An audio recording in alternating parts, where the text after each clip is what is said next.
about inheritance, about DNA, and we stopped at the place where we learned how transcription occurs. And what is transcription? I'm just going to see if you remember. Most people mentioned it today. Transcription is when we turn DNA into what? RNA. Perfect. And what is this RNA segment? What is its significance? It's proteins. No, but what is it called, that RNA segment? The gene, right? So the gene is actually the messenger RNA, okay? And is transcribed into messenger RNA. And this messenger RNA it turns into a protein. And so today we're going to see dive into the world of proteins and exactly how does this translation, this is a process, that's how it's called, occurs.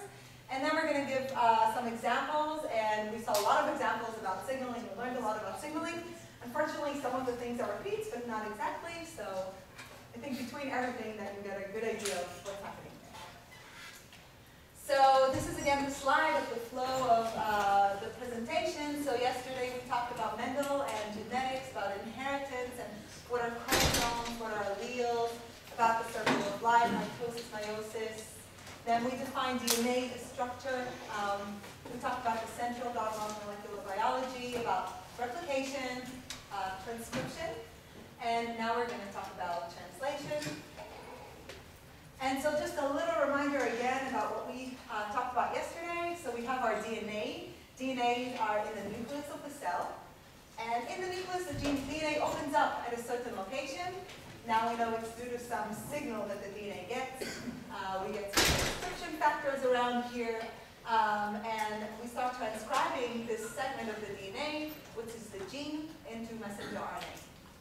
Next, the messenger RNA leaves the nucleus into the space of the cell, called the cytoplasm, and there it undergoes transcription. It sort of looks like this, and now we're going to go into more detail about what is transcription. I'm sorry, translation. Not transcription. So what is translation? Messenger RNA, which is my gene, this is the information that I want to translate, becomes the protein. And so the fact that we call it translation is because I have to now translate a certain language, the language of the DNA or the RNA, which is a language of 4 letters that are called nucleotides, ACGT or ACGU in case of RNA. And I want to translate it into a protein. And the protein is composed of a completely different language. I have a language of 20 letters, and each letter represents 1 amino acid. And so the number of amino acids that actually encode proteins are 20. And so I have the 4-letter alphabet to translate into a 20-letter alphabet. And I do this translation by using the genetic code. So I'm sure you've all heard of this word, the genetic code, and here it is. And how exactly do I do this translation? Let me just get this cursor out of there.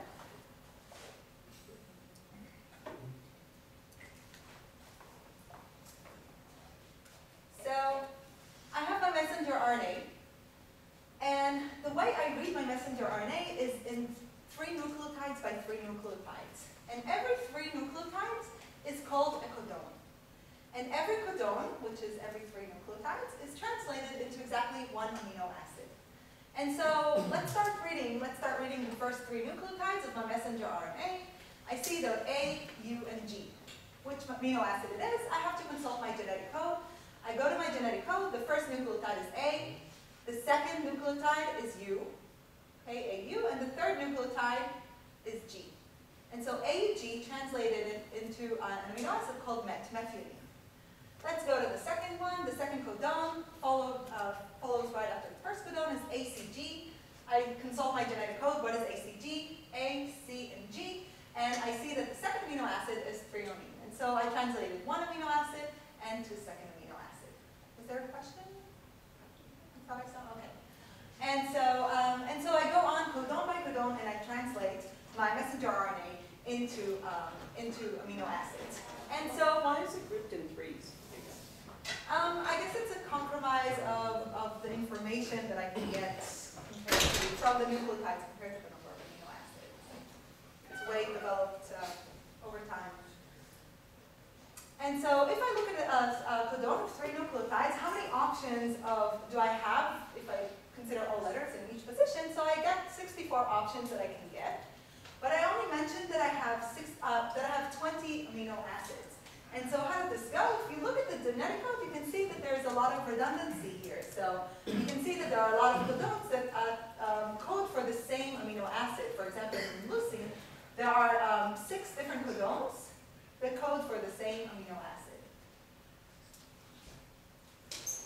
And so now I want to introduce you to another player that is going to be helping me with the translation. And this is my translation helper. It's called tRNA, Transfer Rna.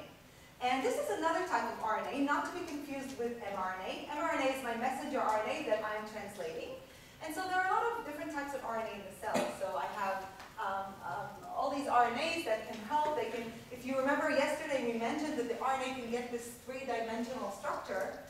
It doesn't just serve as messenger RNA, as a message of my gene, but it can get a 3-dimensional structure and help me catalyze different processes in the cell. And this is an example of such RNA. So this is the tRNA Transfer Rna, and it helps with translation. It's composed of 80 base pairs, and it has two important regions. So one region is the region that is called the anti-codon loop, and the other region is the amino acid loop. And the fact that it recognized both codon, which is my 3 nucleotides, and amino acid, it means that it can help me with translations because it sort of knows both languages. It knows my codon language, my nucleotide language, and it also knows my amino acid language. And so this definitely helps me with translation.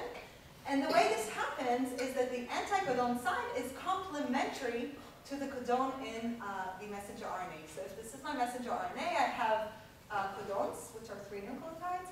And if this tRNA sees GGG, then it knows the correct tRNA that has CCC, which is complementary to GGG, will come. And the corresponding amino acid that corresponds to this codon according to the genetic code that we saw before is glycine in this case. And so this is my tRNA. And so the tRNA that will fit this position will be the one that has the complementary region here and has the corresponding amino acid glycine. Any questions? So the question that we ask is, so for each combination of codons, so for each 3 letters, do I have a specific tRNA? Or one tRNA can code to more than one codon? So we saw before that there are several codons that can code to the same amino acid. And the question is, yes and yes, both. So I have my 3rd position of the codon is something that is called a wobble position. And before, I don't know if you noticed, in the genetic code, there are several codons that code to the same amino acid. For example, GGA, GGC, GGU, and GGG all code to the amino acid glycine. But notice that the first 2 letters are set, and what happens, what changes within these codons that code to the same amino acid is the 3rd letter. This is a wobble position. So usually, the tRNA will bind specifically to the first 2 positions of the codon, and maybe not so specifically to the 3rd position. So the answer is that tRNA carrying all GGA, GGC, GGG could bind to maybe in a messenger RNA that will have CCs. And they will all be translated into glycine. Okay? And so how does translation go? So translation occurs in a little protein factory called the ribosome. And before, we saw in one of the lectures that there are proteins that can interact with each other and form these, and we'll get to this in the rest of the lecture, but they can form these protein compounds that can do a lot of processes in the cell. And this is the ribosome here in gray, and this is one of these protein compounds. So it's a lot of proteins gathered together that are set for the specific target of translating messenger RNA or creating this ribosome, which is the translation factory. And the translation factory, the fact that translation occurs within this ribosome, ensures, first of all, that I don't make a lot of mistakes. So there are roughly 1 mistake in 1,000 amino acids. And it also ensures, most importantly, that the translation starts from the correct reading frame. And what do I mean by that? So imagine I have some text, I have some messenger RNA, and it's divided into 3 nucleotides, into codons. So I can start reading from the first nucleotide and start reading in 3s and translate to a certain protein. But if I start from the 2nd nucleotide, will I get the same resulting protein? Yes? No, because I'll be reading a different sequence, and so it'll be translated into some other protein.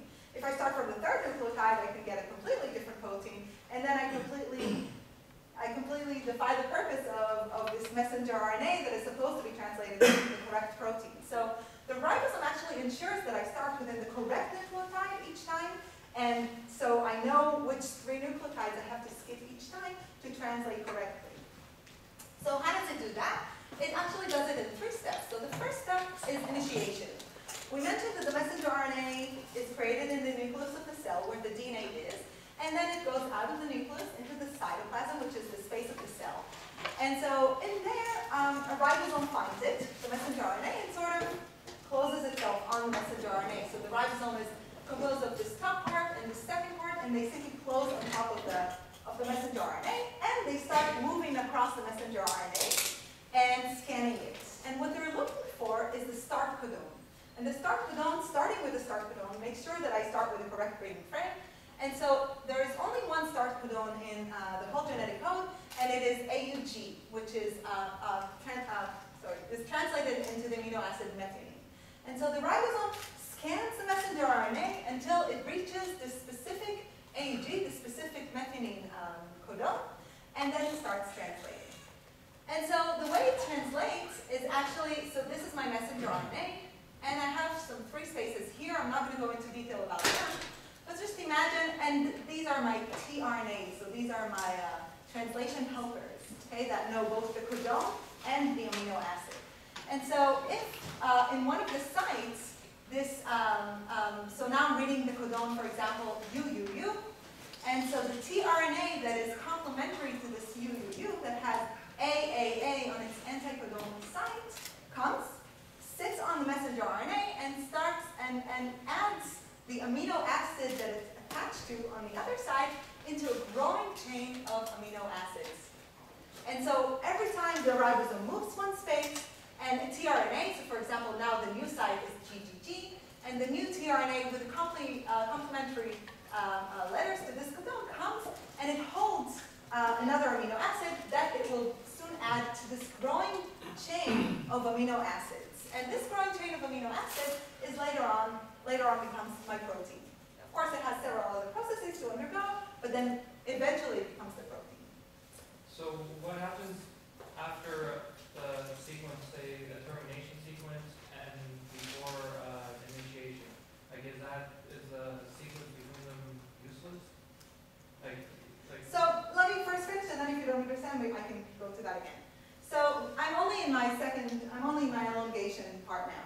So what I did is I scanned the messenger RNA, I reached my AUG codon, and I started translating. And now I'm in the elongation process. So I go codon by codon, and each codon I match the correct amino acid. And afterwards, so the ribosome keeps scanning the messenger RNA until it reaches one of these 3 codons that are called stop codons. And any one of these codons that it encounters signal to the ribosome to stop the translation and to fall off the messenger RNA.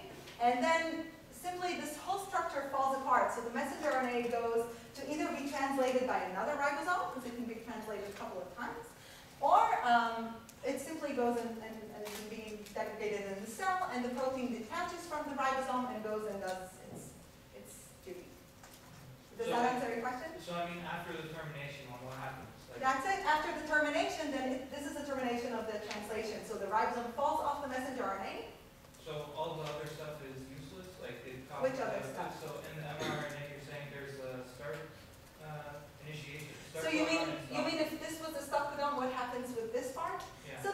So just like the DNA, these parts are sometimes they're control sequences. Sometimes they contain the start codon, the stop codons.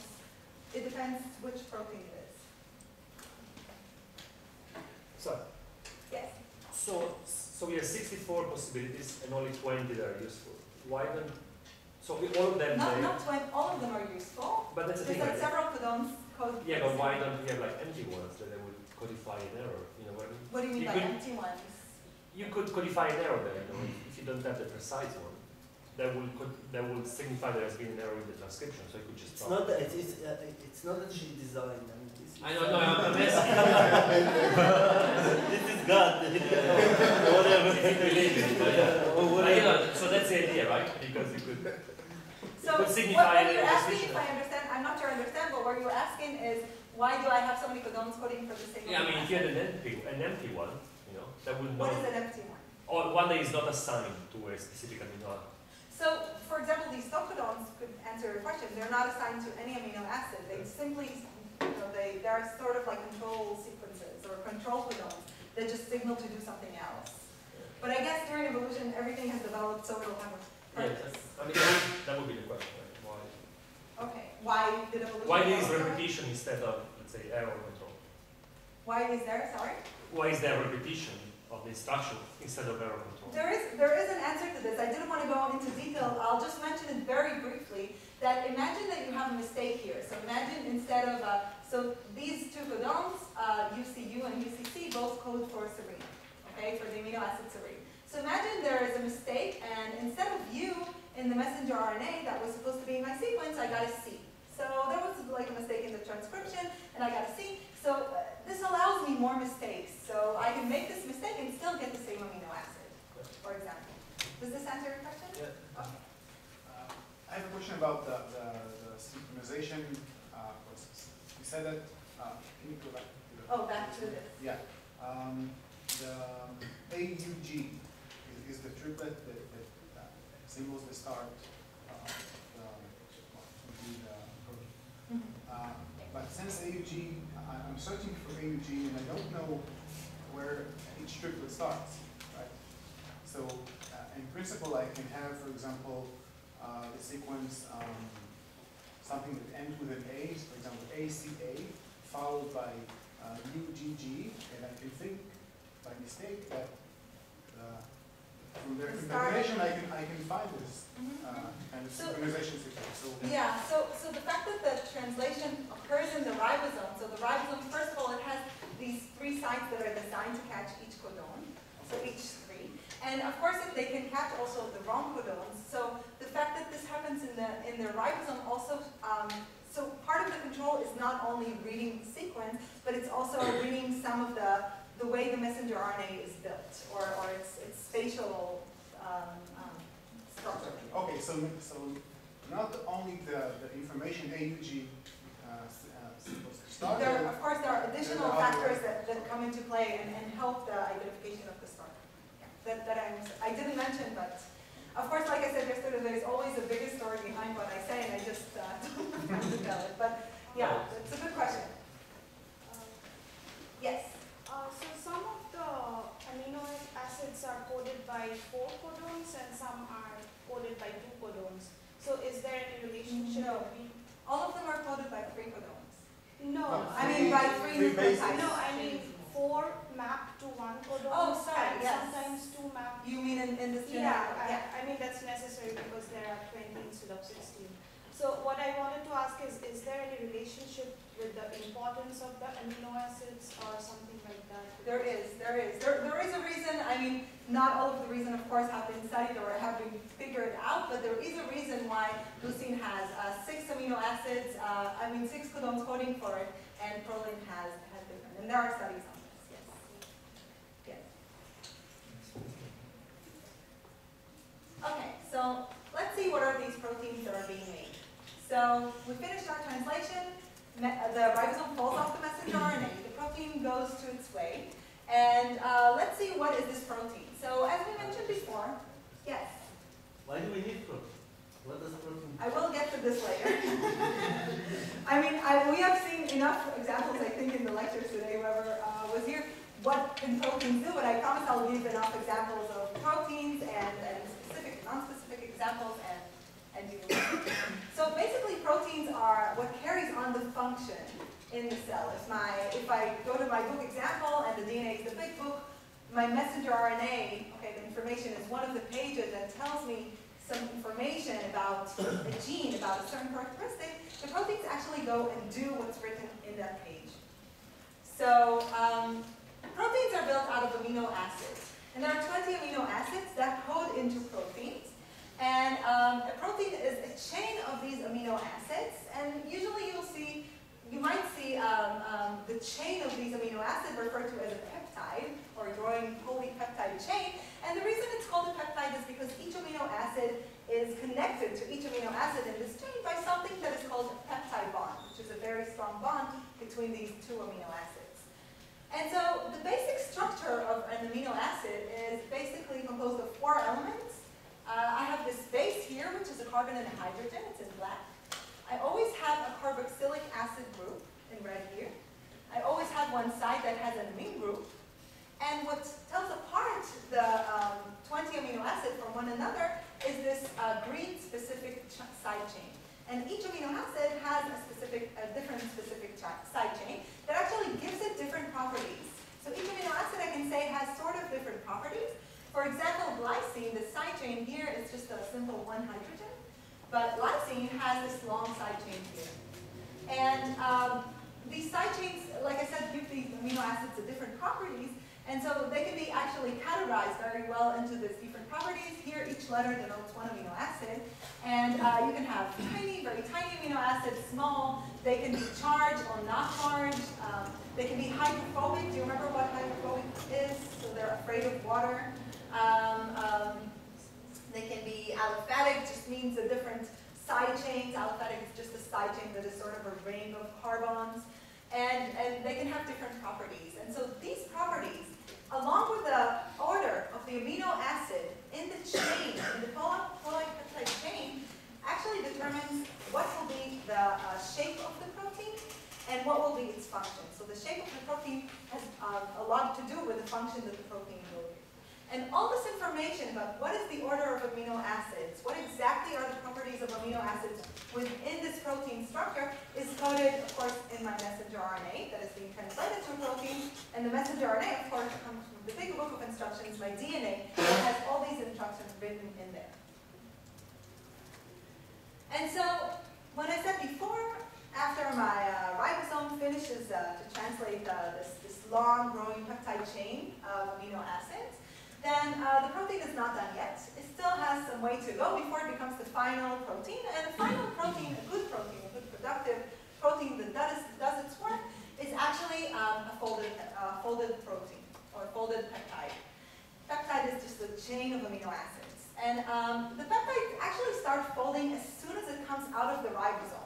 And the reason is because the environment of the cell is very watery. And as we said before, we have some amino acids that are hydrophobic. And what do amino acids that are hydrophobic tend to do?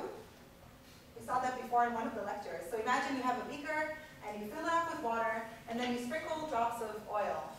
Well, oil hates water, right? And you sprinkle drops of oil in the beaker. What will the oil do? We'll just gather together in order to make the surface that comes in contact with the water smaller. So this is exactly what the hydrophobic amino acids do. They come together, they aggregate together, they try to get away from the water and hide themselves. So if something happens not according to plan, not according to proper folding, these hydrophobic amino acids can aggregate together, they can sink in the cell, and a lot of these structures sinking in the cell can cause the death of the cell. So this is something we don't want to happen. So we need to protect the growing polypeptide chain as soon as it comes out of the ribosome. And so a folded peptide, we want to fold our peptide because a folded peptide, first of all, doesn't move a lot, it's energetically stable. It has a smaller volume, and plus the way that it folds actually contributes to the function that it's supposed to carry on later. And hydrophobic amino acids are protected, such as this. If this is the non-folded peptide chain, then we would want to put them inside the protein to protect them. And so the structures in the cell that sort of shield or give a shield to the unfolded protein before it folds are called chaperones for known reason. And if this is the unfolded polypeptide, then the chaperone actually comes around it as soon as it starts emerging from the ribosome. And it just and it comes out of the ribosome to this chaperone structure, and this shields it from the water environment of the cell, and then it can fold in the chaperone completely without any fear of aggregation or something folding wrong. And then as soon as the protein is folded, then the chaperone goes its own way, and the protein can go, and now it's folded and can do its job. So basically there are 4 different types of protein folding. If I have the primary structure, this is the non-folded amino acid chain, the polypeptide chain. The secondary structures that this polypeptide chain can acquire are either alpha helix, just sort of like the DNA helix, it's like a coiled structure, or beta sheets, where the protein just folds on top of itself into sheets. And then secondary structures in protein come together and form this tertiary structure, which is sort of a requirement of a three-dimensional structure. And this three-dimensional structure is composed of the secondary structures, the helixes and the beta sheets. And so some proteins finish their lives, not finish their lives, but are finished being prepared as this. And so they go and they carry on their function, and we'll see some of the functions of the protein soon. But a lot of other proteins, a lot of this structure proteins come together into a quaternary structure, which is sort of a complex of proteins. So an example of a complex of proteins that we saw today, just not so long ago, is the ribosome. Right? So a ribosome is just a complex of a lot of these proteins put together, and they come in contact with each other and form sort of a complex, a big factory of proteins designed to do something. Is the geometry of these structures important, or does that also convention? Yeah, it's important because the way that they fold contributes eventually to their structure. So if they're folded wrong or if something happens with folding, they won't do what they were intended to do in the first place. Yeah, is that well understood, or are these open problems that are? Yes, I'll mention that. Yeah, of course it's open problems, and it's also computational problems, and there's also a context of predicting these structures. I'll mention it in a second. Yes? So, given a peptide chain, you can fold it into like different ways and form different proteins, or is there a unique? Sorry, I can't If hear. you have a peptide chain long in the chain, you can like fold it in different ways to get different protein. Yeah. The DNA actually just holds a peptide chain, and the folding is the job of the chapter. So the folding of a certain protein is always done the same way, because one protein is always supposed to carry a certain function. And I also mentioned before that the way the protein folds contributes to its function, because if it folds differently, it can do a different function. And I'm going to mention examples of the function of the proteins in their folding. So if it folds differently, you just want to... But who decides how it is folding?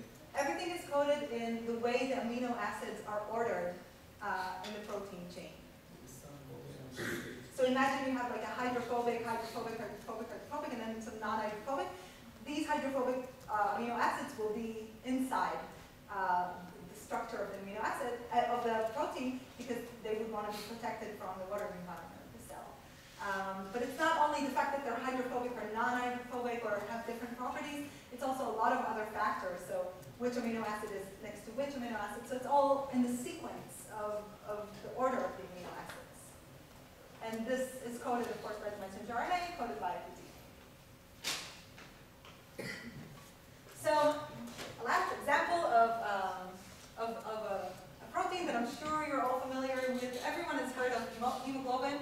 So hemoglobin is actually a quaternary structure, so a complex of protein, a quaternary structure protein that is composed of 4 separate globin, these are tertiary structure molecules, and each, so it's 1, 2, 3, and 4, and they all come together into a complex that is called the hemoglobin, and each of these molecules, each of these proteins have this molecule in the middle called hem, and this is a very special molecule because the iron atom inside this molecule can actually bind oxygen. And so it's not a surprise that we find a lot of this hemoglobin molecules inside red blood cells, because the whole purpose of red blood cells, or some of the purposes, is to bind oxygen in the lungs and then release it in the tissues. And so red blood cells, indeed, they go, and each hemoglobin in the red blood cells can actually bind 4 oxygen molecules, 1 to each of these iron in this hem molecule. And so they bind the oxygen in the lungs, and then they look bright red. They're called oxyhemoglobin, oxy from the word oxygen. And then they go to the tissues, and they release this oxygen from the iron atom, and then they're called deoxyhemoglobin, because they release, and then they look darker. Yes? Where does the iron come from? Well, everything that is built in the cell is, I mean, okay, yeah, so you're saying this thing is in the ribosome, it's translated, and suddenly... Yeah. So today there was something that mentioned, I'm not going to go into this at all, but there are some modifications that are done to proteins after they are translated. They're called post-translational modifications. And so in some of these proteins, they get added some stuff, off, they get chopped in some places, and so they modify the proteins to actually create them. So folding the protein is not the real final state. Some proteins actually undergo some additional modifications, and these globins undergo additional modifications that add this porphyrin, this ring of molecules with this iron. Okay, so we study a lot about proteins. You've seen in some of the lectures today. The study of proteins is called proteomics, and there are tons of questions that we can ask about proteins. And I brought really some of the questions that I'm also going to give examples on some of them. But for example, we can ask the most relevant question: what is the function of my protein? So I created a protein, I translated it, I modified it, I did some stuff with it. What does it do? And most importantly, where are these proteins expressed? So we saw today that not all proteins are expressed in all cells. Some cells express some proteins, other cells express other proteins. And in what quantity are they expressed in the cells? And what is the difference between these quantities? Why are they expressed like that in one type of cells and in another quantity in a different type of cells? And we can measure this using microarray analysis that I will soon go into. Another thing that we can ask is, does protein structure reflect its function? So I mentioned before that, of course, yes, the protein folds into a different into a certain structure and acquires this three-dimensional structure because then it goes and does something in the cell. And that was a question that was asked over there. So can secondary, tertiary, or quaternary fold structure be predicted? And yes, so they can be determined using crystallography. But usually, every time a new protein is found and its shape is before its shape or after the shape is being determined by crystallography, the sequence of the protein is being published, and a lot of computational groups actually compete between them to see which one can predict the shape of the protein, and then they match it to the known shape known by crystallography, and they see which one wins. And yes, so this is very active. And also, our knowledge of protein structures can be used to develop medicine. So, of course, we always want to use our knowledge to make our lives longer or to cure us from diseases, and this is very useful. And I'm going to give an example on a cure for CML, which is chronic myeloid leukemia. It's cancer. And also, today was mentioned which proteins can interact together. Does anybody remember a way that I can test it? It was mentioned briefly, the two-hybrid system. Rings a bell? So yeah, I'm not going to mention it, but yeah, I actually took it out of this presentation before I knew it was going to be talked about, so that's good. And how does this information of the proteins that interact together, whether in a quaternary structure or whether just two proteins that can signal to each other maybe, how can this information be used to learn about the different cellular mechanisms? And we're going to see an example for that in the signaling part of the presentation. So let's start with microarrays. So microarrays are widely used. They're really widely used, and what they measure is the amount of expressed messenger RNA, so expressed proteins. And what do I mean by expressed proteins? If I measure the amount of messenger RNA that I have in the cell, then I can later on see what is the amount of proteins that were supposed to be produced in the cell, more or less. And so this is a microarray, and it's called a microarray chip. It's very small. And on this microarray, I have this square that is, this is an enlargement of it, and it's sort of a matrix, and it contains a lot of cells. And in each of these cells, I have a representation for, and I'm going to make this very simple, for a gene in the human genome. So I have all this matrix, and each dot in the matrix actually symbolizes one gene in the human genome. And each of these squares actually contains thousands of sequences, of short sequences that are called probes. And why are they called probes? Because they can catch specifically sequences of messenger RNA. And by catch, I mean they can actually bind, because remember when we said that A always sticks to C, and A always sticks to T, and C always sticks to G, and it's a property of the DNA and RNA. So this is exactly what this takes advantage of. So I have these probes, and they can specifically bind to a specific piece of messenger RNA, and this messenger RNA tells me something about the gene. So if I have this messenger RNA in the cell, it will stick here, and if I don't have it, nothing will stick. So how does an experiment with microarray go? I take a tissue, for example, a tumor tissue, and there are ways, experimental ways to extract the messenger RNA from the tissue. And so now I extracted all my messenger RNA from the tissue, and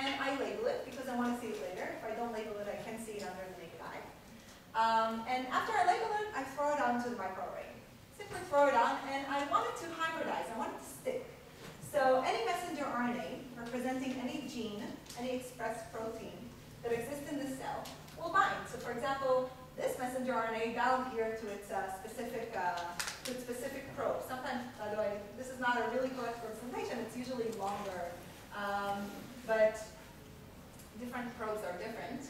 And so later on I can scan this because I labeled my messenger RNA, and I get something that looks like this. And this is simply represents the quantity or the intensity of the messenger RNA pieces that bound to each and every dot on my matrix here, representing all of the genes in the human genome. And so if I see a very bright dot, I know that a lot of messenger RNA, there was a lot of labeling there because a lot of messenger RNA bound to this dot. And if I see something that is not so bright, I know that almost nothing bound there. And then I can say, okay, so if it's very bright, a lot of messenger RNA bound there, so there is a lot of this protein in the cell. And if nothing found, then this protein is not expressed in the cell. And so later on, I can take this and perform image analysis to tell me exactly what is the quantity in each of the spots, and perform, of course, data analysis that will tell me what is the relevance of this expression and not other expression. Yes? What's the size of this matrix? You can see that I don't know the exact size in like centimeters, but you can see comparison to a match. No, the number of dots. Oh, the number of dots, number of probes? Yeah. The number of probes in each dot, or the number of dots? The number the of number of actual dots. sequences, basically. Okay, so I'll answer two questions. So the number of dots depends on what you want to test. So there are chips that actually test the whole human genome, but they don't have, we said that there are around 25,000 genes. They actually have more because sometimes they put a lot of control sequences. So I think the largest one that I've worked with had around 52,000 dots, even more. And in each of these dots, there are a lot of probes, thousands of probes, in the order of thousands. Okay. So, and they are all unique. They are supposed to all be So, unique. 25,000. These are not unique, by the way. In each of these dots have unique probes representing one unique gene. But all of these probes are identical in each of these squares, okay? So they're identical for the same gene, basically. Yes. Just out of curiosity, how can we generate that? I mean, it How seems, can we generate one? yeah, I mean, it seems very complicated. Like you need to know exactly, you need to be able to produce exactly.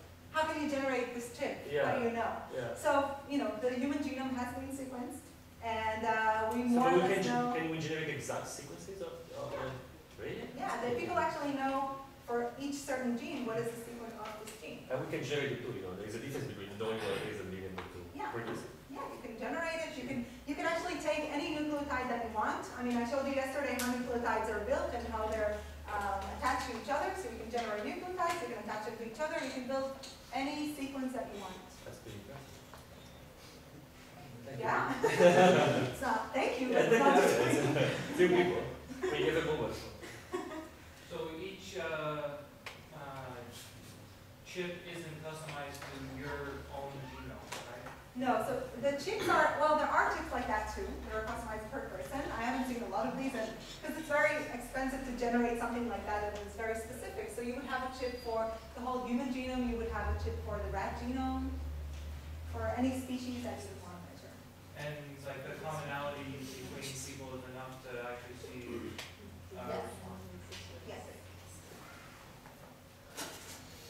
So I want to give you a short example of what can be done with microarrays. So this will maybe bring it more to life. So this is an example of how microarrays use in the analysis of tumors. And measuring messenger RNA is usually called gene expression profiling because you profile, you measure the amount of gene expression in your tissue. And in this very famous example by Van Trier, it was published in Nature 2002, so that's quite a long time ago. And they showed that they can predict the clinical outcome of breast cancer patients. And so this is what is called a heat map. And we've seen that in one of the lectures before. So what we see here is that each row represents a patient. So I roughly have around 78 patients here. And each column represents a gene. So they measured here, they show the expression of 70 genes across 78 patients. So each of these patients is a breast cancer patient. They simply took part of their tissue, of their tumor tissue, and they extracted the messenger RNAs, they put it on microarrays, and they measured the expression of these 70 genes. And what they saw, and the different colors that you see here, red means these genes were highly expressed, and green means they were not that highly expressed. They had a low expression. And what you see here is, especially in this part of the square, you see that these patients on the top have very low expression of this part of the gene, of these genes, and these patients have very high expression of these same genes. And what they found out that these patients on the top are patients that had a relatively good prognosis. They had no distant metastasis within 5 years. So these are patients that will probably go on to live a long time, hopefully. And these patients on the bottom had a relatively poor prognosis. These are patients that have developed metastasis within 5 years, meaning they have a relatively more aggressive clinical course of the disease, the breast cancer. And there was a significant difference between these genes that were not expressed here, but yes expressed in these poor prognosis patients.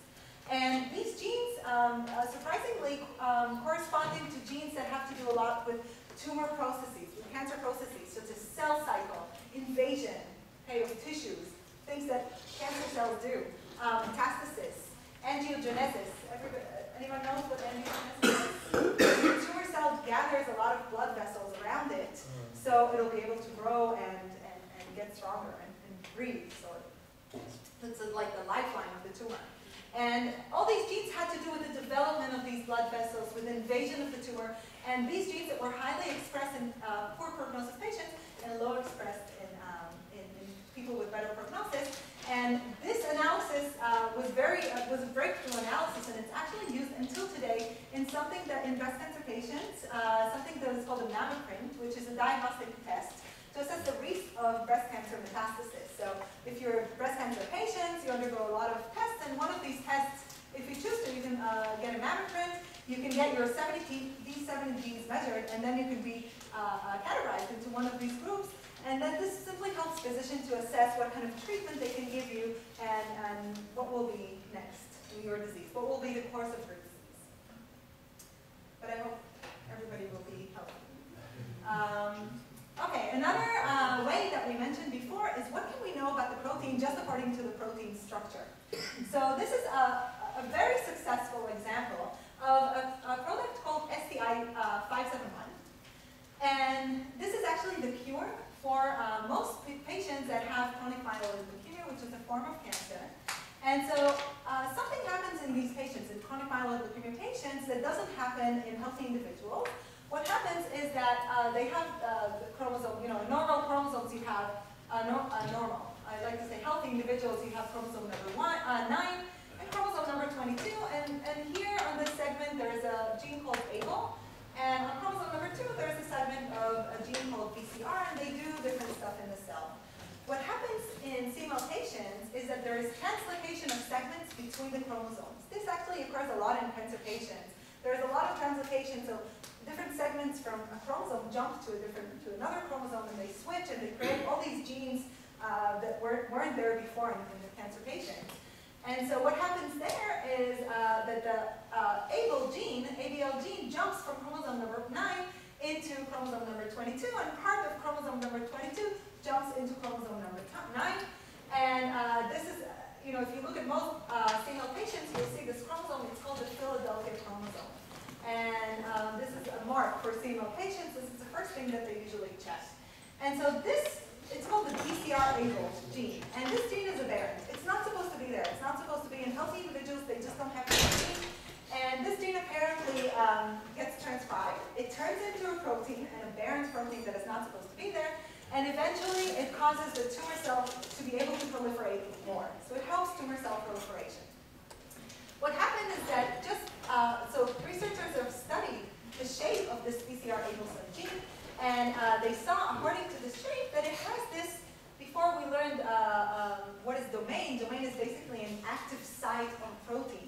So they saw, just according to the shape of this protein, that there's an active site. This is like this yellow part here, that can activate some other protein, and by activating some other protein, it can cause the tumor cell to proliferate and proliferate and proliferate.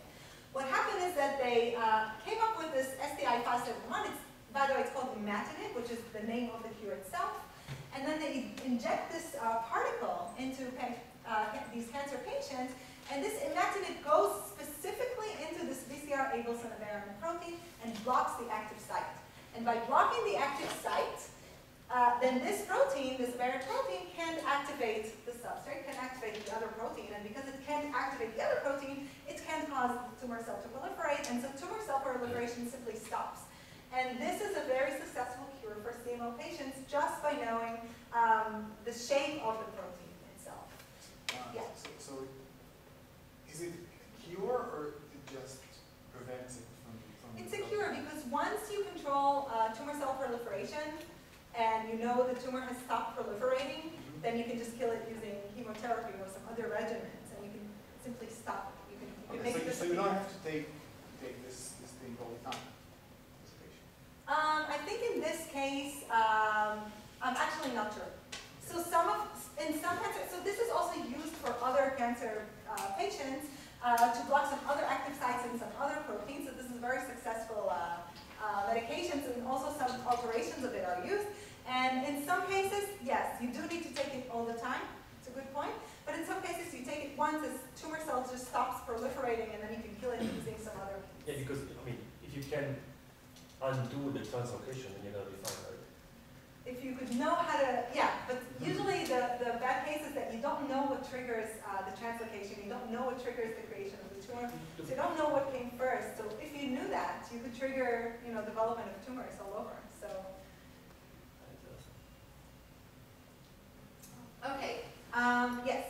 What's the tumor cell in this case? Is it the white blood cells or? It's the blood cells, yes. Okay.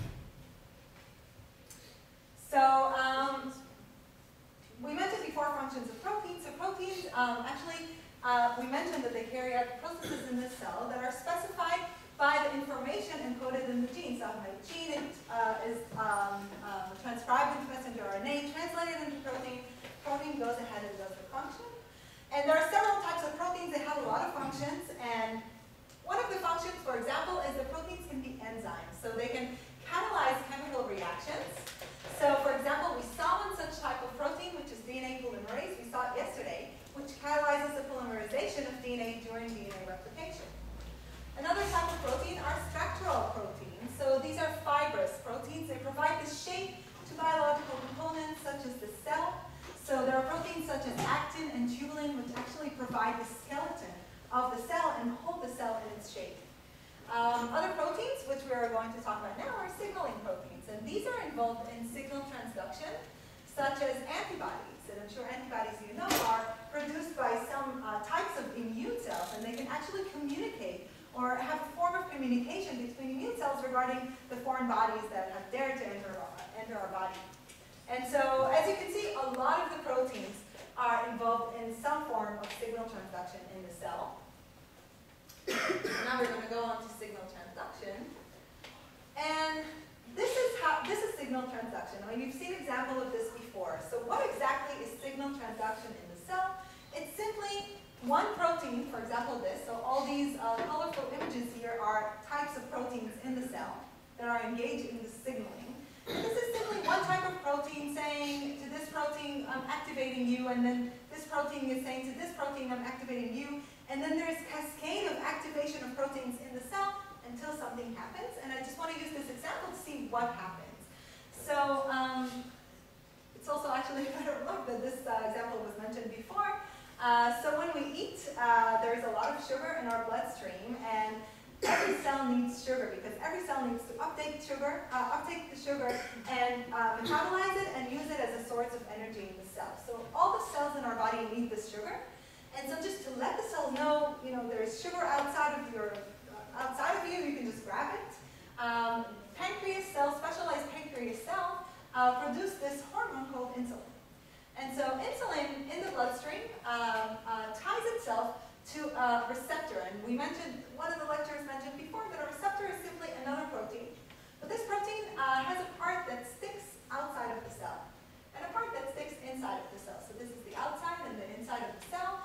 And the insulin specifically binds to this protein that is called insulin receptor. And once the insulin binds to the insulin receptor, this activates this whole signaling pathway, this whole signal transduction. And so the insulin receptor activates this protein, and this protein activates this protein, and then it activates this protein, and so on and so on and on. until there is a process that happens. And in this case, there's glucose uptake. So there's glucose outside, we want to uptake it, and all these mechanisms are then activated to uptake the glucose. Another process that can happen is that there is a synthesis of glucose. So now this glucose needs to be transformed into energy, and so there is synthesis of glucose. Another process that is inhibited is the gluconeogenesis. So if the cell didn't have a lot of sugar before and it created it inside the cell, now that there's a lot of sugar outside, we don't need this process, and so this process is inhibited. Another process is synthesis of several proteins and that may help these other processes, and also cell growth and proliferation. So this is an example of a signaling pathway that activates. So the signaling pathway is activated by something and activates all these proteins in the cell. So this is their function, to be in this protein pathway. And then they activate several processes. And so a cell responds to the outside environment, and it does it through receptors. So receptors are, again, proteins that are stuck outside of the cell, and whatever binds to them is usually called a ligand. In our example before, a ligand was the insulin, right? So this would be the insulin receptor, this is the insulin, and it simply binds to the receptor. And then something happens in the cell. A whole signaling pathway is activated, and so there are many types of signaling that can occur. So for example, I can have the example that we talked about before, which is called an endocrine signaling. Endocrine is anything involving hormones, and so a hormone is simply a ligand or signaling molecule, such as this insulin that goes through the bloodstream. This is a hormone. Anything that goes through the bloodstream to signal cells is called a hormone. And these cells in the pancreas produce this hormone, and it goes in the bloodstream, and then it signals the insulin receptor and to the target cells. In this case, the target cells are any cell in our body, because every cell needs to uptake glucose. Another form of signaling is contact dependent, such as happens in immune cells, for example. So if I have one immune cell and it has a receptor sticking out of it, another immune cell can have a ligand sticking out of it. The receptor binds to the ligand through cell-cell contact, and then something happens in the cells. They might signal to each other to proliferate, to replicate, or to survive, or to attack a certain pathogen. So this is the sort of signaling that they can produce. Another type of signaling is pair prime. For example, one cell signals to additional nearby cells, and in this case, for example, these signaling molecules are growth signals. So this cell tells these cells you can grow, you can proliferate. Another one is autocrine, in which it's the same type of cell, and the cell producing the signaling molecule, this ligand, also has a receptor for it. So it sort of signals to itself and also to cells that are exactly like it. Synaptic signaling will soon, hopefully, have the time to go over. And there are also direct transfer, which is also occurs in neurons, by the way, also in intestinal cells, in which signaling occurs between a gap. The cells are in contact with each other, and there's a gap between the cells, and these signaling molecules simply pass through this gap. And it doesn't occur through receptor and ligand, it's simply through these molecules. And so cell receives many signals and may respond to each signal differently. For example, these signals may tell the cell to survive. These signals, in addition to other signals, may tell the cell to divide. Other signals can tell it to differentiate, but some that receives no signals will simply die, because it has to have some connection with the outside environment. And so if it doesn't receive any signal, not even survival signals, it will simply die. And also the type of receptor on the cell determines the signals to which it responds. For example, and the same signal can have a different effect on different cell types. For example, I have this signaling molecule here which will affect the heart muscle cells in a different way than it can affect the skeletal muscle cells, because it activates a different protein pathway in the cells, or because these cells simply have a different receptor for the same signaling molecule. Okay, and now to our first example on neural signaling. So a neuron is basically a cell. So it's a cell, it's a brain cell. And it is composed of, so I'm not going to go a whole lot into the details of how it's composed of, but it basically has this, these two parts. So it has these dendrites that stick out of the neuron cell body. And these dendrites can receive signals. So they are the receiver part of the neuron. And it has this part called the axon, which sends a signal out. So if a neuron wants to signal to another neuron, then it gets, something activates this neuron to signal through the axon to another neuron. And then the next neuron in line gets a signal through its receiver part, through its dendrites. And the point of interaction between the part that sends a signal, the axon of one neuron, and the part that receives the signal, the dendrite of the other neuron, is called the synapse. And so why do neurons need to signal each other? For example, to pass information between the central nervous system and the peripheral nervous system. And so here we can see the synapse, enlargement of the synapse. If this is the neuron that sends the signal, this is the end of the axon.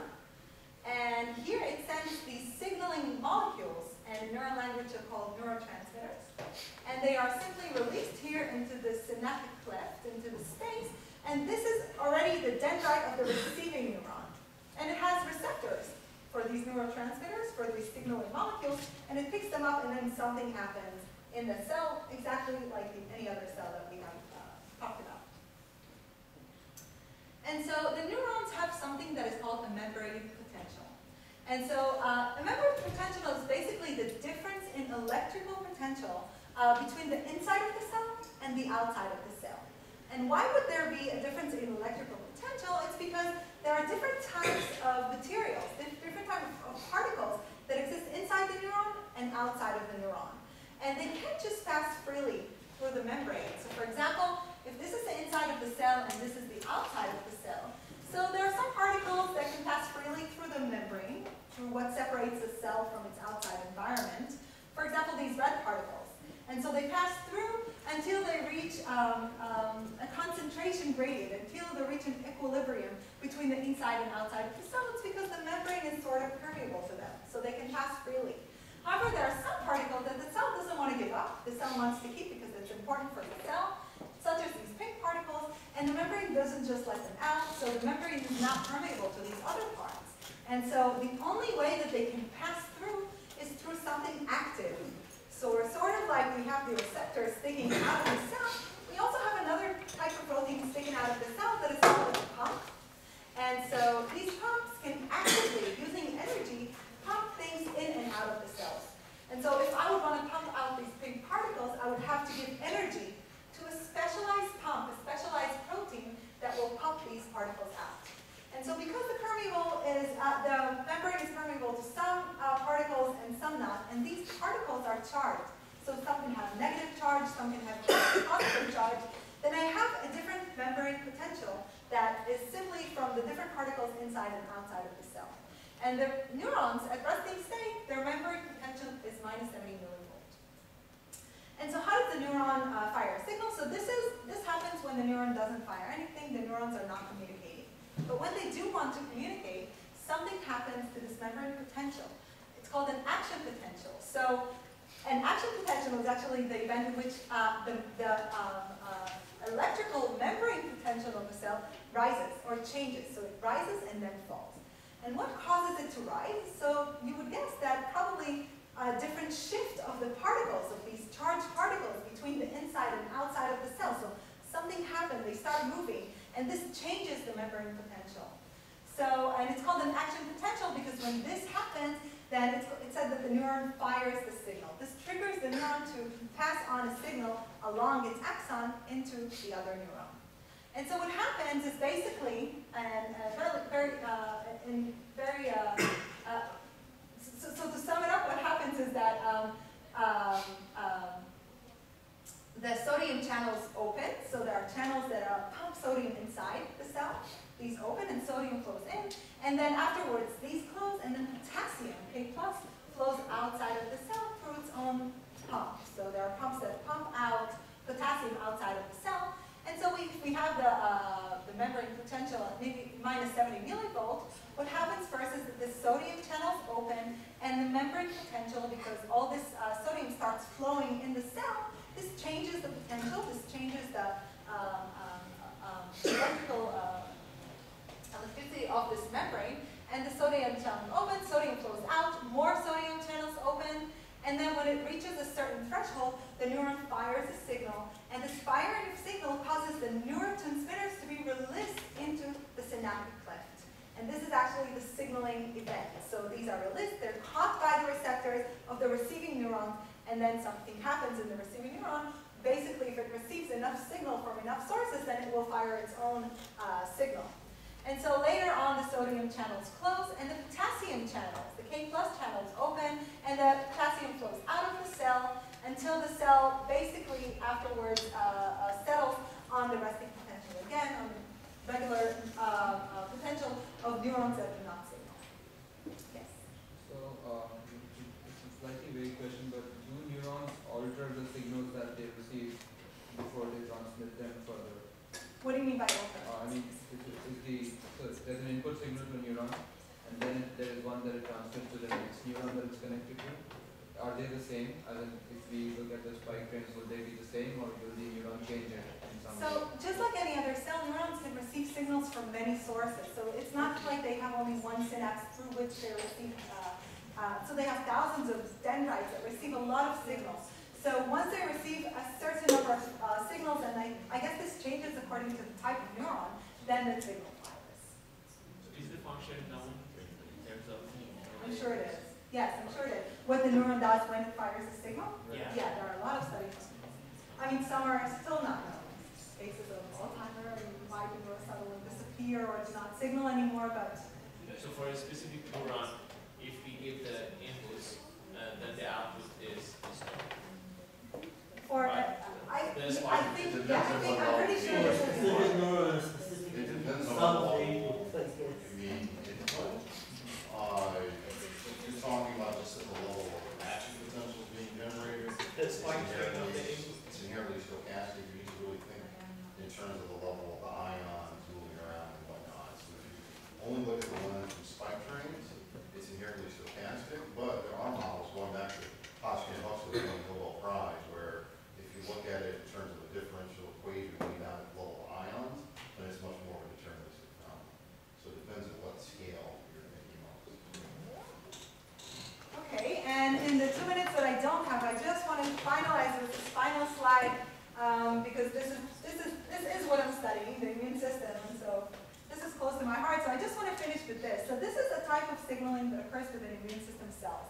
And the signaling within different immune system cells is very important because they have to communicate to each other and say, hey, listen, this flu virus just came into the body and let's kill it. And so how do they kill it? They specifically identify this flu virus according to its specific structure. So the flu virus might have a specific structure. The immune cell knows how to specifically bind to a specific structure of this flu virus, specifically this flu virus, and kill it. And so this is just an example, an illustration of a killer T cell and a virus-infected cell. And so all cells in the body usually have these receptors sticking out called MHC. And these receptors are sort of the IDs of the cells.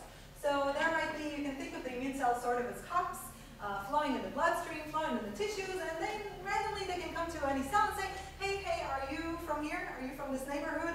Show me your ID. And the cell just usually sticks out this receptor, and this receptor holds sort of identification of the cell. And what is the identification of each cell? It's just basically different particles from the cell that are processed and randomly are presented on these MHC receptors, these ID receptors. And every cell does this. And so the immune system can go to any cell and say, show me your ID, and then the cell shows the ID. And if the ID is something that the immune system doesn't recognize, then it's fine. The cell is self. It's called self. It's from the body. It's from the neighborhood. But if the ID is something that the immune system can bind to, then we're in trouble. Then the immune system will act against that cell. And so in this example, this is a virus-infected cell, and it shows this ID. But the ID shows particles from the cell. And so some of these particles can be parts of the virus, because the virus entered the cell, and now it does all these things in the cell. And so the cell processes randomly parts of it and shows it outside, and it can actually show some of the viral particles. And as soon as it does this, the T cell that is specifically designed to bind this specific viral part, and T cells can do that. So there are mainly, you can say, T cells that are specific for anything in the biological universe that can enter our body, so they can identify it. So they can specifically bind to this viral part, And by binding, they actually signal, first of all, to T cells, listen, I found something. I found something and I think we should act against it. And so this T cell that is specific for this virus-infected cell actually replicates and replicates and creates a whole clone of army of T cells that are specific for this virus, and then they go to the body and they look for additional virus-infected cells that they can bind to. And so this T cell receptor will bind to this virus, and besides signaling to other immune system cells, I found something, it also kills this cell. It's called a killer T lymphocytes, or a killer T cell, because it can also kill this virus-infected cell and get rid of it and the virus at the same time. So, any questions? I think we're like 5 minutes behind.